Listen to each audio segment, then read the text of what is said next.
আসসালামু আলাইকুম ওয়া রাহমাতুল্লাহ। আজকে আমরা আলোচনা করব ওই সমস্ত ভাইদেরকে নিয়ে যারা কাজ করতে চাচ্ছি, কিন্তু চিন্তা করি আমি যদি এই কাজটি করতে যাই তাহলে মানুষ কি বলবে, সমাজ কি বলবে, পরিবারই বা কি বলবে। কি বলবে এটা মনে করে আমি আমার কাজকে ছেড়ে দিচ্ছি। অর্থাৎ কি বলবে এটা আমার কাছে আজকে বড় হয়ে গেল। আর এটা বড় হয়ে যাওয়াতে আমি আমার জীবনকে শেষ করে দিচ্ছি। আমার জীবন ছোট হয়ে গেল, যার কারণে আমি জীবনের জন্য কাজ করছি না। আজকে তাদের জন্য কথাগুলো। আপনি যদি মনে করেন আপনার গায়ে কোনো দাগ লাগবে না, তাহলে এই সমাজে কাজ করতে পারবেন না। যে কাজ করে না তার কোনো দোষ ধরা পড়ে না।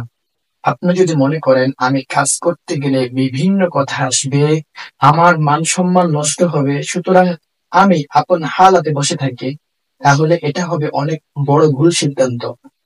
এটাও শয়তানের একটা কূট চাল। শয়তান তো সকলকে একভাবে ধোঁকা দেয় না, বিভিন্ন জনকে বিভিন্ন ভাবে ধোঁকা দেয়। কাজ করতে গেলে তো একটু আধটু ভুল হবেই। আপনি অপরাধ না করলেও দু চারজন লোক আপনার বিরুদ্ধে মুখ খুলতেই পারে। এই কারণে কাজ থেকে দূরে থাকার কোনো সুযোগ নেই।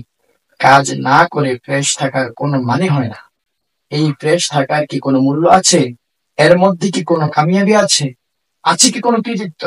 কাজহীন ফ্রেশ জীবন থেকে কাজ করে কিছু দাগওয়ালা হওয়া কি বহুগুণে উত্তম নয়? বলুন, কাজহীন ফ্রেশ জীবন দিয়ে আপনি কি করবেন? এই জীবন কি ঘরে সাজিয়ে রাখার জন্য? প্রিয় ভাই, আমাদের এই সমাজটা কত জটিল থাকে আপনি বুঝেন না। আপনি যদি হাজারো ফ্রেশ থাকার চেষ্টা করেন, তারপরেও কেউ না কেউ আপনার গায়ে দাগ লাগাবেই। কারণ তারা দাগ লাগানোর মধ্যেই নিজেদের শান্তি আর কামিয়াবি খুঁজে পায়। সুতরাং আপনি সব চিন্তা বাদ দিয়ে কাজের দিকে মনোযোগ দিন। আর এজন্য আপনার গায়ে কিছু দাগ যদি লেগে যায় তাহলে তা বরণ করে নিন। আপনি এর মধ্যেই কামিয়াবি খুঁজুন। এক্ষেত্রে একটা কথা মনে রাখা যেতে পারে, যার মধ্যে কিছুটা প্রশান্তি থাকতে পারে, আর সেটা হলো আপনার এই দাগ কিছুদিনের মধ্যে শরীর থেকে মুছে যাবে। তবে আপনাকে সেও কাজ দেখাতে হবে।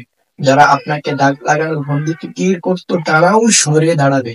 আর বিচিত্র কি যে তারা আপনার সহযোগীতেও পরিণত হতে পারে।